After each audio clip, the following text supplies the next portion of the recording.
ज्या माणसानं कोणी घात केला, नेमकं काय झालं आणि समाजासाठी आपलं प्राण आता जवळच्याच लोकांनी घात केलाय असं म्हणायला हरकत नाही. नेमकं काय घडलंय, घात केलाय अशा प्रकारचं आपण असं का म्हणतोय? कारण याचं कारण जर आपण पाहिलं तर मनोज जरांगे पाटील सध्या एका उपोषणाची घोषणा करतात आणि ते उपोषण म्हणजे माझं शेवटचं उपोषण असणार आहे, अशा प्रकारचं मनोज जरांगे पाटलांचं ते वक्तव्य होतं.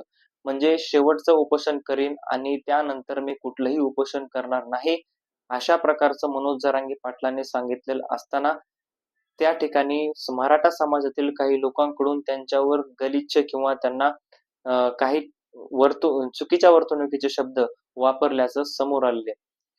त्यांना टेंडर योद्धा म्हटलं तर गेलंच, पण टेंडर योद्धा म्हणजे नेमकं काय?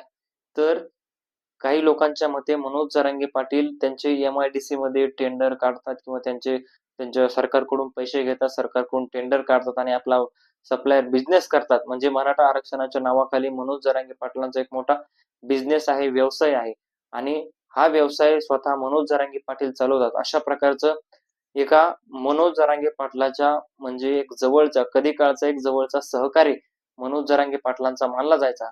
अशा प्रकारचं या माणसानं मनोज जरांगे पाटलावर गंभीररित्या आरोप केलेले आहेत आणि कुठेतरी मनोज जरांगे पाटलांचा घात केलाय म्हणायला हरकत नाही.